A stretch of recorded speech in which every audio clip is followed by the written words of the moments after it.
direction and clarity regarding life goals or a current project comes from its reliance upon the inner knower, the deep self within each of us, always available and ever responsive when we call upon it. Please read the affirmation on the screen or front of your program with me with power. I know that I am one with the source of all good, as I express my divine nature in all my thoughts, words, and actions.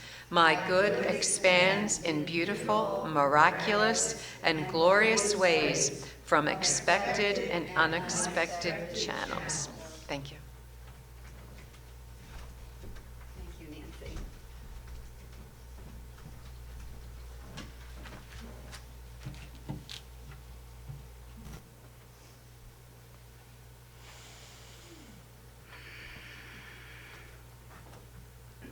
So each one of us, has a miraculous gift. And do you know what it is? Life. A miraculous gift available to us, right within us, and it's who we are.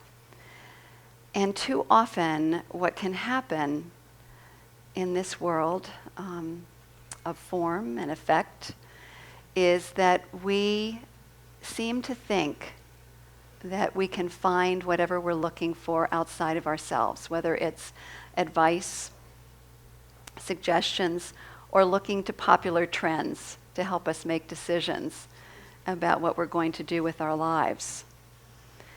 And each and every time we do, what happens? Frustration,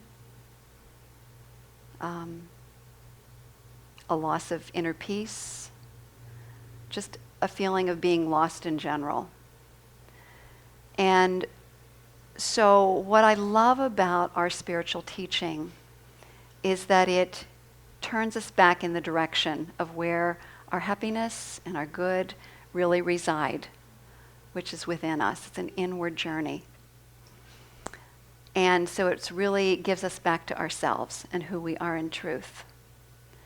And so this entire month is dedicated to the essential 9 spiritual practices that we teach in we teach in this philosophy to help us to accomplish that, to really live from that deep place within us instead of the mind chatter that goes on that is part of the overall human collective consciousness.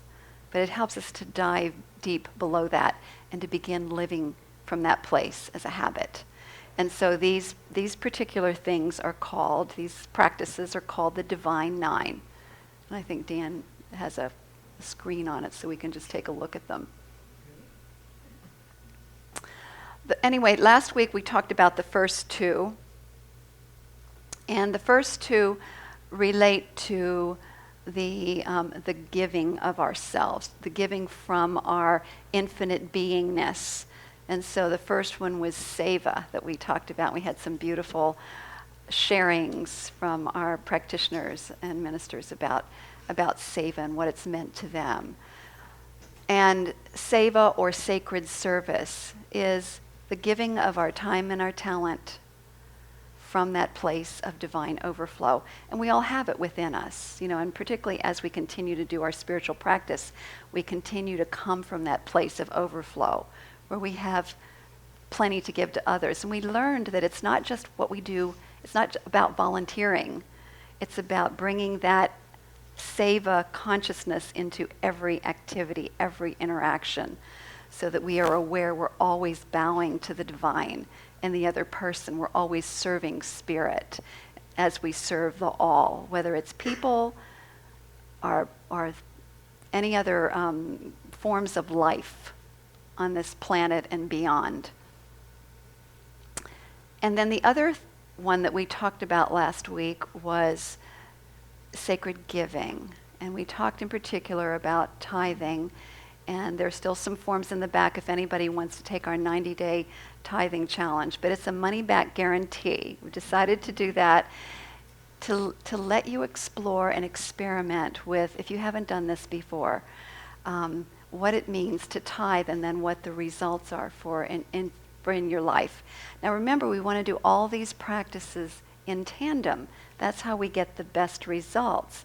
And again, once we practice many of them, they become a habit. How many of you have realized that your givingness, the way you show up on the planet, because you've been practicing it a long time, actually exemplifies this? These are all practices to get us into the flow of life itself, that flow of giving and receiving. So today we're going to be talking about number 2 and number 3 on that Divine 9, which is visioning and prayer. And the way to introduce this for me that is so powerful is by the question, are you ready to receive? Are you ready to receive the divine highest vision for your life? And that doesn't matter whether you are retired or not. There is always this inner vision for us that helps us to become freer, fuller, more expanded expressions of our own divinity. So it doesn't matter what stage of life we're in. There's the beautiful vision that continues to evolve and unfold for us as we move through our lives. And here's the thing I know about that, is that the vision is a little bit different from purpose. We actually all have a common purpose. Did you know that? Our common purpose is to love. That's our common purpose. But each of us has unique ways in which to deliver that love. That's the vision. And that's what it is when we're doing the visioning process. I also want to share with you that both of these things that we're going to be covering today are truly all about inner transformation, because the vision's already there and available. It's just about, the rest of it is subtraction. I mean, you're aware of that. It's like subtracting all of the mind chatter and all of the beliefs that we have that get in the way of the light that we are in truth. And that's where our work is, in both treatment and in visioning. So this beautiful thing called visioning, I love it. It was actually originated with Ernest Holmes. He's quoted by Reverend Michael, but Reverend Michael did a great job. He's our contemporary, for many of you who don't know who he is, Reverend Michael Beckwith. What he did is he came up with some clear steps in the process of visioning. And he helped us become aware that visioning is this beautiful marriage of prayer, or what we call spiritual mind treatment, and meditation.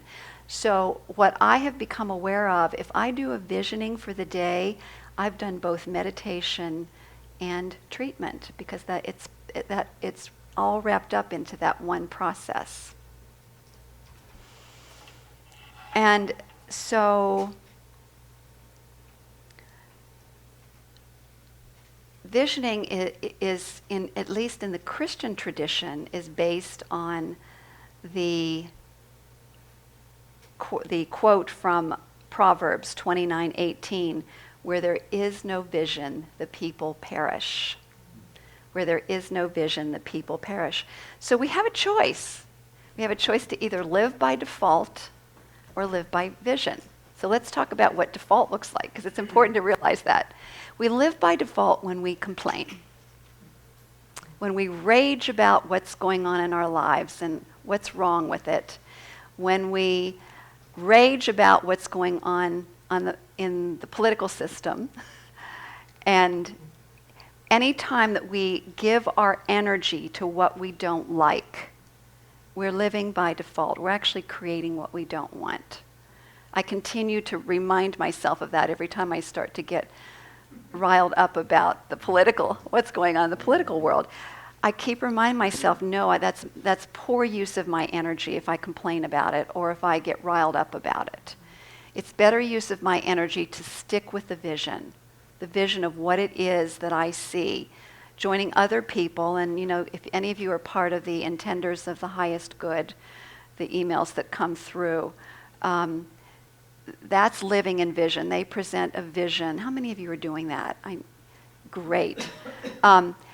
they present a vision that at this point in time, over 2 million, it's like 2,175,000 or something, people are participating in, and it keeps growing every time we turn, it shows you how many people are participating, and it just keeps growing. So more and more people are catching the vision of greater life and living on this planet.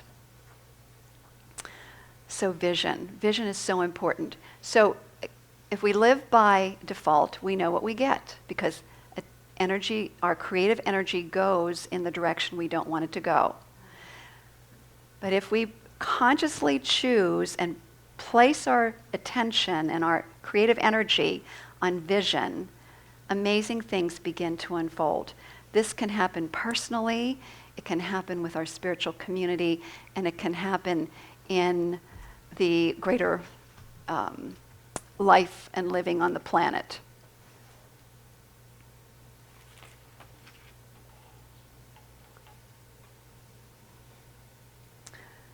All right. So I'm gonna stop right there with visioning. I'm going to move into spiritual mind treatment, because what I want to do is allow enough time that we can actually do the visioning process as part of the service today. So let's talk about spiritual mind treatment, which is affirmative prayer. It's the type of prayer that we teach. And it doesn't mean other prayer is not effective. We're not saying this. But Ernest Holmes and the people in New Thought helped us to come to an awareness that when we live from a place of knowing that the divine lives within us, that we start declaring the truth. And from that place of that deep place of declaring the truth, consciousness shifts and changes and aligns with this higher truth, and therefore begins to be revealed in ourselves and on our planet. So Ernest Holmes says it very beautifully. He says, we are intelligent beings living in an intelligent universe that responds to our mental states. So we're here to learn to choose and to intend the mental states that we desire. And so it's very natural to want vibrant health, lots of energy, peace of mind, great relationships, a flow of financial well-being, a career or a vocation or something that we enjoy doing, a calling. All of these things are natural because of who we are. We're divine beings, and we are creative beings. It's part of who we are. And each one of us has within us the power to bring that about. So spiritual mind treatment then is designed to transform consciousness and prepare us for that unfolding of who we are in truth. And there's a beautiful quote by somebody by the name of Dr. Alexis Carrel. He was a French surgeon, biologist, and Nobel Peace Prize winner who wrote this about prayer. So this is a scientist who is saying, prayer is the most powerful form of energy that one can generate. This is a scientist, keep in mind. Prayer is the most powerful form of energy that one can generate. It results in increased buoyancy. How many are for that? Greater intellectual vigor, moral stamina, a deeper understanding of human relationships, the fullest development of the personality, and complete harmonious assembly of mind, body, and spirit that gives us unshakable strength. Is that beautiful? That's a scientist. Is that beautiful? When we pray, we align with the inexhaustible motive that spins the universe. When we pray, we align with the inexhaustible motive that spins the universe. I say, you go, Dr. Alexis. And prayer is like the breath. I like equating it to the breath. So think about this. If I said to you, take just one breath and that'll be enough. Or if I say, take a bunch of quick, short breaths and that'll be good. So we know that the breath has rhythm and pace and regularity to it, right? It's the same thing with prayer. And remember, prayer in our tradition is aligning ourselves with higher truth. So when we pray without ceasing, so many of you have heard that before, when we pray without ceasing, continue to align our minds with truth. See, we can fulfill what Ramadan is asking us if we just continue to return to truth throughout the day. The truth that all there is God. I am an individualized expression of that divine presence, and therefore here is my word of truth about my life. I give thanks for this truth, and I release this word into the universal law of mind. Those are the 5 stages of treatment. And the way we remember them is by that question that I gave you just a little while ago. Are you ready to receive? The R stands for the capital R. U stands for you. Ready, R, to, T, receive, R. Are you ready to receive? So the stages of prayer then are recognition, unification, realization, thanksgiving, and release. Are you ready to receive? How beautiful, because this is all about receiving today. We receive as we align our consciousness with truth. So with those 2 things in mind, I'd like to invite all of us to engage in the visioning process. This beautiful spiritual practice that is the same as the breath, the same as spiritual mind treatment. When we practice it with regularity and pace, what we do is we begin to move away from the service mind that's running our lives with all the complaining and the stuff that goes on. It helps us to learn to ground ourselves and anchor ourselves in that deeper state. I have been practicing, and I know Carolyn has and Candace has. We've been practicing visioning almost daily now for quite a while. And what's happening within us, I'd say probably 2 months ago is when we started this process. Through somebody by the name of Ray Jordan, who's a religious science practitioner that has a visioning telecommunity that you can tune into for just a small donation. And I invite all of you to consider that. I actually put information in the newsletter a couple weeks ago maybe about her and her telecommunity, because she's doing a great service for those of us who really want to strengthen our practice, our spiritual practice of visioning. So let's go ahead and practice. So I invite you to pull. Anybody need a pen? Raise your hand, and maybe Mary can bring you a pen. Does everybody have a pen with them? I'm actually taking her visioning, Ray Jordan's visioning facilitator training, and I have to say I've been doing it for 20 some years, but I've learned a lot about how to take myself and other people deeper. So I plan on having this be a very deep process for all of us. So if you need a pen, raise your hand.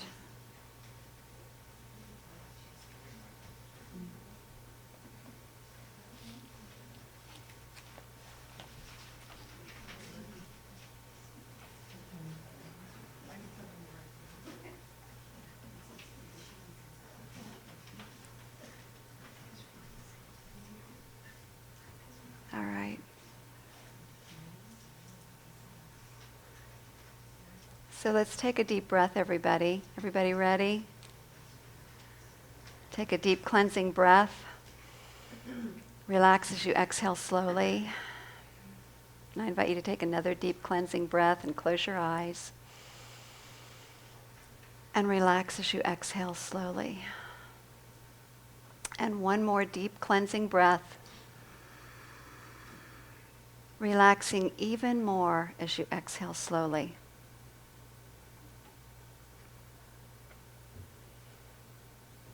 And so each of us matter. We truly matter. We are part of this amazing creation of Spirit itself, and there is a great work going on. An expansion of creation itself, and we are divine participants by birthright. We are made in the likeness and image of the one life. You're surrounded by a presence that says, "You are my beloved in whom I am well pleased. All that I have is yours." And so we make welcome the insights and the visions. We stand in courage and strength and truth and love. We make welcome the insights and the visions. I give thanks for the shift in consciousness in advance that takes place during this visioning, and that we emerge from this session with greater clarity, with greater alignment with who we are in truth and what we are all about. So I invite us to take another deep cleansing breath.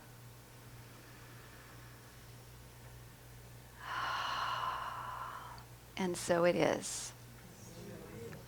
So I invite you to stay within this deep awareness and just tune into your heart and write down, before we start the major part of the visioning, what is my intention for doing this process? Whatever comes to your mind, what is my intention? And write that down.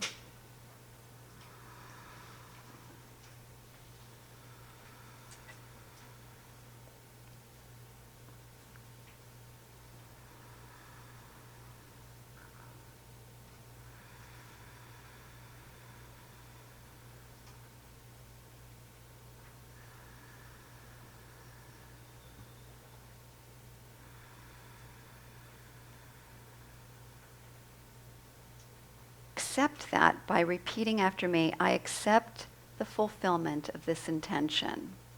I accept the fulfillment of this intention. And so you notice that there is also a collective intention that relates to honoring and embracing the experience that we have in this process, knowing that everybody has a different experience. Some see visions, some don't, some have feelings, some have thoughts that crop up. So whatever, some experience deep silence, and even that is part of the process. So whatever your experience is, I invite you in this moment to honor and respect and embrace the experience that you have in this process, knowing that as we trust the process, what we are seeking is fulfilled, and everything that we need to fulfill it is already within us. And it even continues to happen after this session because we have come in with a deep intent. I'm going to be using the breath to anchor us in the present moment, so that to use as a process of releasing and inspiration, and also to let us know when we're moving to the next step. So we're using the breath very mindfully here. So let's take another deep breath then, and move into the silence. We're just going to take a few moments before we ask our questions to deepen into the silence, to drop below the surface mind and down into that still small place where the still small voice of God within us resides. So follow your breath, use it as a bridge to go deeper and deeper. Inquiry. Let us remember that we are surrounded by the one presence, which is love. Love is the impulse behind all of creation. We are of that love. It is centered within us. It is all around us. And it takes the impress of our thought. But it also gives us access to the field of potentiality and possibility.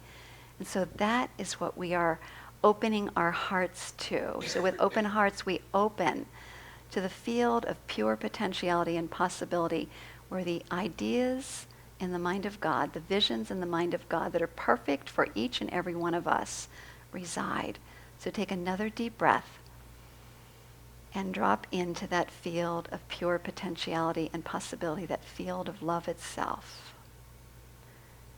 And contemplate the first question. What is the highest vision for my life? What is the highest vision for my life? Who did I come here to be?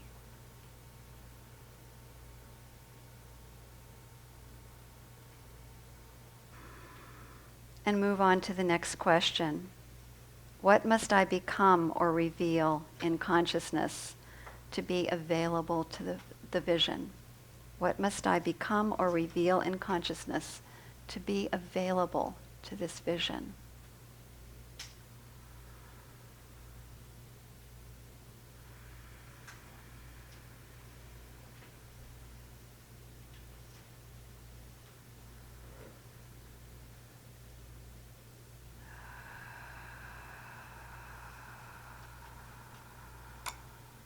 And move to the next question. What must I release, heal, or surrender in consciousness so that I may be available to the vision?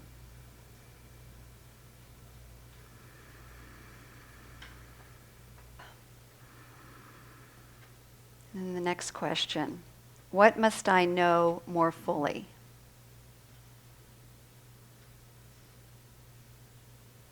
Take just a moment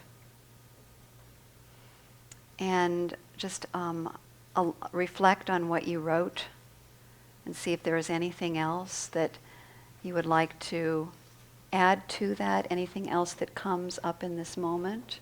So just a moment to reflect. Breath. And just giving thanks, expressing gratitude for this process of making a deeper connection. Knowing that as we go within over and over and over again, it becomes a habit, a way of being, a way in which we show up on this planet. The universal human is what many call this way of being in which we live consciously co-creating with spirit, consciously inspired to move into action in ways that in which we are a beneficial presence, in which we live the life of our dreams.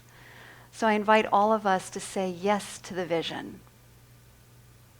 Yes. Yes. Yes. I invite us to say yes to the transformation of our consciousness to live in alignment with the vision. Yes. Yes. I invite us to say yes to the courage to leave the familiar behind and to embrace the greater yet to be. Yes. And I know that there is more, so I invite all of us to stay open and willing to know the highest vision for our life continues to unfold and to release what does not serve and embrace the greater yet to be. I invite us all to join in releasing this vision and our transformational process to the alchemy of love and law, knowing that it's unfolding in its perfect divine timing. And so what I invite you to do next is to contemplate, what is my greatest takeaway? Just pick one takeaway that you received from this and turn it into an intention statement. What is your greatest takeaway? Have an intention statement for ourselves? Yeah? Okay. So what I invite you to do now, what we normally do is do some prayer work around the last three questions. What must I become? What must I release? And what must I know more fully? So I'd like you to take your paper with you and I'm going to invite the practitioners to, two of us will be in the front and two of us will be in the back in kind of the corners. And I invite you to come up and receive prayer. And Dan, would you turn on some music for us, please? And I'd like the prayers to be brief, so that everybody who wants to has an opportunity to receive a prayer. So.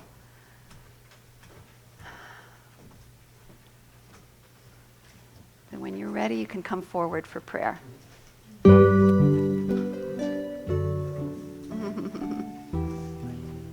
Good. How are you? Yeah, just tell me what you want treatment for. What is it you want to release, and what is it you got to become? It is a very powerful turning point in your entire life, because you have consciously surrendered the old ways that no longer serve you. You've consciously chosen to be who you came here to be. And now and you may say, well, so what's next? What's next? Well, what's next is staying tuned in to your inner guidance and taking inspired action. Not feeling like you have to push yourself or make effort to move forward, but realizing that there is inspiration within you to move each step along the way to that next place where you're called to be, what you're called to do, the actions you're called to take. And so again, let's take a breath, one more breath before we end this, and claim our amazingness by just saying out loud, I am amazing. I am amazing. I am the light of the divine itself. I am the light of the divine self. And I am ready, And I am ready to receive to receive the very kingdom of the divine, the very kingdom of the divine. or the queendom of the divine. And I invite us with great joy to just say a vibrant yes, and so it is.